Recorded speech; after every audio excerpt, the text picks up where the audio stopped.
His name is John C. You can't see me, my time is now. It's the franchise where I'm shining now. You can't see me, my time is now. God, your time is up, my time is now. You can't see me, my time is now. It's the franchise where I'm shining now. You can't see me, my time is now. Are you kidding me right now?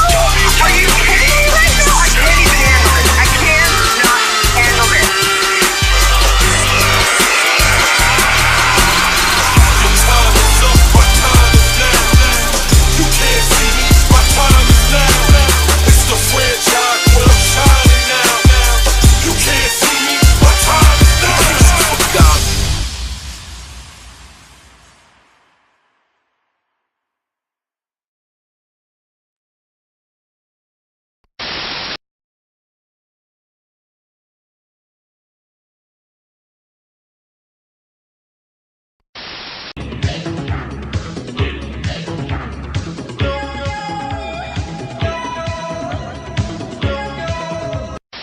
James, conquérant du bonheur, viens libérer le monde de la terreur des monstres blancs. Une force en flamme qui brûle tout au fond de toi. Souvent croise le fer, Ken, dans le chaos des esprits, Ken, contre les fous, les bandits.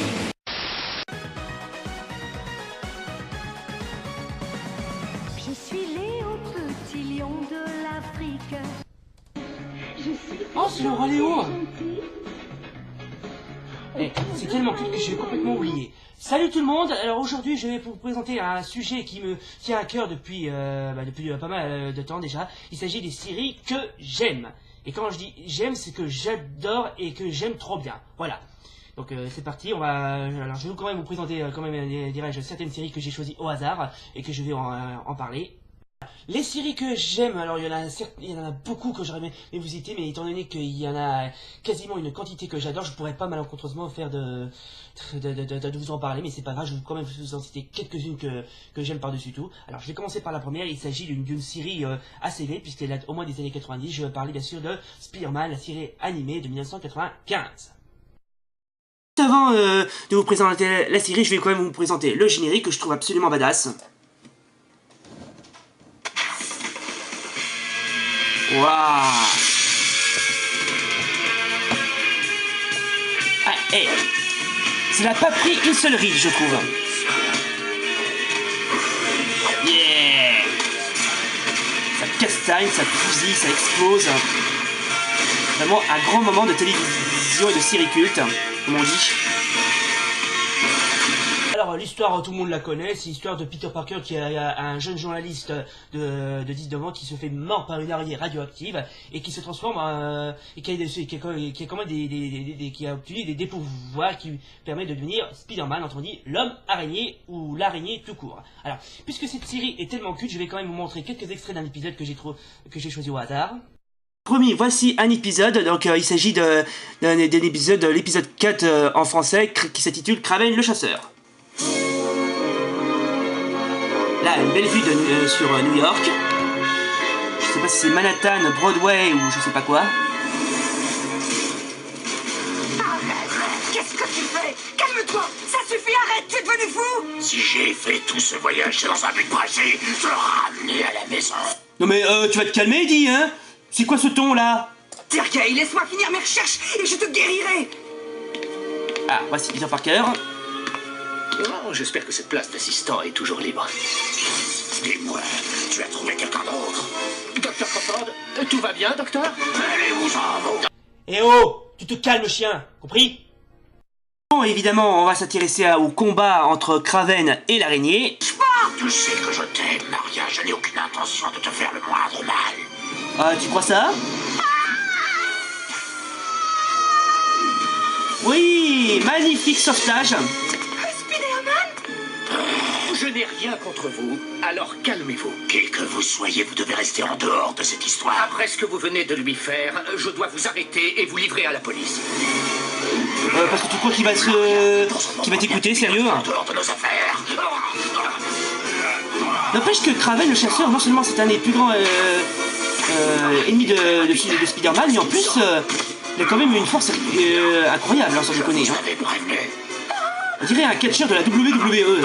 En général, les araignées sont redoutables, mais cette fois-ci, vous vous êtes montré une proie facile. Merci de me faire admirer la vue, mais j'ai le vertige. Ouais, magnifique suplex. Catcheur professionnel. C'est marrant, c'était exactement ce que je pensais. Voilà, c'était donc Spider-Man, la série animée, une série que vraiment que j'adore complètement, qui est franchement bien fait. Bon, elle a pris un léger coup de vieux, mais néanmoins, elle est assez agréable à regarder, je trouve. Hein. Alors maintenant, on va s'intéresser à une autre série que j'aime bien. Il s'intitule de l'adaptation d'un personnage très populaire et immortalisé par tous les fans de la série Mega Drive. Je parlais bien sûr de Sonic. Alors comme beaucoup de fans, je suis un grand fan de Sonic, d'ailleurs je suis vraiment un fan convaincu. D'ailleurs je me souviens bien sûr de cette série, alors je me souviens, je l'avais déjà regardée quand j'étais en école primaire. Bien sûr, elle était vraiment bien faite, c'est très cartoon, c'est très drôle, c'est très stylé. Vraiment une série vraiment culte que je vous conseille de regarder pour les nostalgiques bien sûr. Alors, non seulement cette série est culte, mais en plus elle est devenue extrêmement populaire parce qu'à la fin de chaque épisode, il y a une morale. Et je vais vous montrer, notamment un extrait. Sonic va vous causer. Sonic va vous parler. Les enfants, rien n'est plus géant que d'être cajolé par quelqu'un que l'on aime. Mais si quelqu'un essaie de vous ennuyer, là ça ne vous plaît pas, là ça vous dérange, là ce n'est pas bon. Oui, il a raison les enfants, hein, il a raison Sonic. Si un mec chelou, limite intriguant, essaie de vous toucher, vous peloter ou je ne sais pas quoi, tellement j'ai pas envie d'en parler, n'hésitez pas à en parler à un adulte ou même à la police. Ou même vous le dénoncez à la police, non, c'est quasiment la même chose. Hein. Et puis, croyez-le ou non, mais franchement, abuser d'un enfant, c'est pas bien. J'ai pas raison, monsieur Eddy Malou? Mais oui, c'est clair. Ah, voyez, il est d'accord, lui.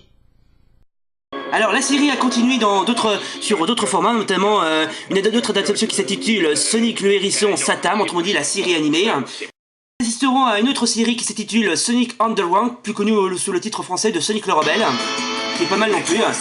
On rencontrera le frère et la sœur de Sonic qui s'intitule Manic et Sonia. Je peux bien sûr vous parler d'une autre série qui a rendu le hérisson bleu tellement populaire, notamment la série Sonic X. Qui elle aussi est vachement stylée, je vous conseille de la regarder, pour ceux qui ne connaissent pas. Il s'agit d'une adaptation un peu plus où il parle de l'adolescence de Sonic, et je peux quand même vous la présenter, en vous montrant quelques extraits. Tu es viré. Pardon ? Tenez, moi, pour me remonter le moral, je fais toujours un tour de grand 8. Non, attendez, s'il vous plaît. Bon, alors l'univers, la série est en 3D. Hein. Pas une double page, ou juste une page, un petit article, 2-3 lignes, une ligne, un mot. Mon travail est publié dans un magazine. Qui sait, peut-être qu'un jour... Ça fera sûrement pas la couverture d'un magazine, mais je connais une cabane que tu pourrais décorer. C'est vrai, ça fait des années que je rêve de tout redécorer chez toi. Oh, Sonic, ça va être trop génial. Oui, enfin, attention, on ne touche pas à ma collection de noix de coco, j'y tiens trop. Je savais même pas que Sonic était fan de noix de coco. Je vais vous montrer quand même encore quelques petits extraits de cette série qui, juste histoire, vous la montrer encore une fois pour ceux qui ne connaissent pas. Ce sont des étoiles filantes. On ne devrait pas s'enfuir, on devrait plutôt faire des vœux. Excuse-moi ma petite, mais c'était pas des étoiles filantes, mais des météorites, je pense. Je voudrais un poney. Et moi que tu pètes à l'abri. Alors ensuite, là on voit Tails, Knuckles, je rêve ou il a doublé de volume? Ton vœu a été exaucé, c'est pas juste. J'active mon... Et voici Styx, la petite nouvelle. Elle une sorte de... Alors elle s'intitule Styx the Bagder. Je sais pas exactement d'où elle sort, mais bon, à mon avis ça doit être elle a été créée par les producteurs de la série. Oui. Alors bizarrement et étrangement parlant, Styx me fait quasiment penser à Shamshan dans Samurai Shodown 2.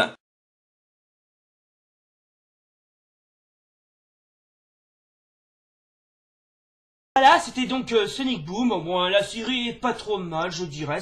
Franchement, même si elle est un petit peu éloignée des autres séries, elle mérite au moins d'être regardée. Voilà. Alors l'autre série que j'adore par-dessus tout est typiquement culte, puisque je suppose que vous l'avez évidemment croisé au moins plusieurs fois. Alors il s'agit bien sûr d'un manga typiquement shoujo, autrement dit un manga pour filles. Alors la série, je suis sûr que vous l'avez certainement déjà entendu parler, il s'agit de Mermaid Melody, ou la mélodie des sirènes. Juste avant de vous présenter la série, je vais quand même faire les présentations des personnages principaux, en particulier les sirènes, pour ceux qui ne connaissent pas la série. Alors voici Lucy Nanami, qui est l'héroïne de la série, qui représente le Pacifique Nord. Ensuite, nous avons Anon, de l'Atlantique Sud, Rina, qui représente l'Atlantique Nord. Ensuite, nous avons, attendez que je monte un tout petit peu, voilà, Noël, qui représente l'océan Arctique, Coco, l'océan Pacifique, Karen, alors là celle-là c'est ma préférée, elle représente l'océan Antarctique, et enfin Sarah, qui représente l'océan Indien. Mais dans la deuxième saison, dans Mermaid Melody Pure, elle est remplacée par Seira. Alors, pour ceux qui ne connaissent pas très bien cette série, alors comme je viens de vous le dire, c'est un manga pour filles, autrement dit un shoujo, dont les héroïnes sont des sirènes, et qui doivent absolument protéger le royaume des mers, ainsi que celui de la face contre des démons marins, tellement contre Gaito, qui est le frère, le frère maléfique de Kaito, et à la seconde saison, dans Mermaid Pure, ils doivent affronter un certain Michel, une sorte d'ange déchu, qui me fait quasiment penser à l'archange Michel. Je sais pas si c'est une coïncidence, mais bon, on va dire comme ça. Alors cette série, aussi étonnamment soit-il, ça me fait une sorte de mélange entre La Petite Sirène d'Andersen et Sailor Moon. Là, c'est Lucy, parce qu'elle était toute petite, trop mimi d'ailleurs, et qui a une jolie voix. Ça, c'est Kaito. Quelle jolie chanson. Et quelle voix merveilleuse. Chouette, il trouve que j'ai une voix merveilleuse. Oh, c'est toi qui viens de chanter cette magnifique chanson? C'est bizarre, pourquoi tu te baignes en pleine nuit? Je le crois pas, une sirène. Oui, je sais, c'est une sirène. De méchants et de personnages que je vais vous présenter un que j'adore par-dessus tout, il s'agit de Maria.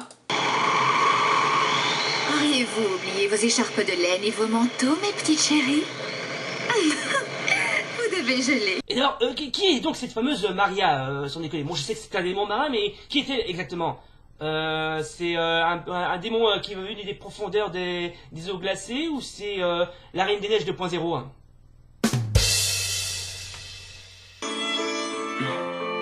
Répète un peu. Alors comme ça, tu tiens à moi. Tu n'es qu'un idiot. C'est curieux. Son regard me rappelle celui de... Ça ne peut pas être elle. Non mais mec, t'as pas encore compris que Lucy est la sirène et que la sirène est Lucy. Soit t'es pas capable de différencier les deux personnes, ou soit t'es beaucoup trop con pour le savoir. D'ailleurs, Lucy est très amoureux de Kaito, même beaucoup trop, je dirais. Kaito. Qu'est-ce que ça sent bon. Ça sent l'odeur de Kaito.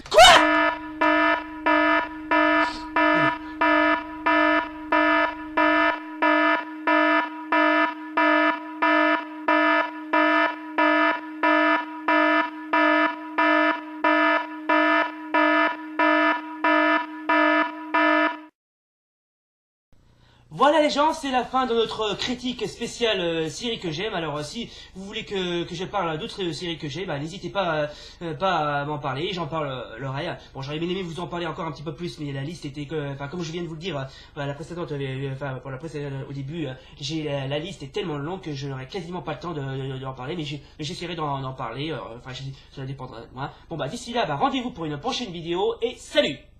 Et comme disait PPDA, à ciao, bon dimanche!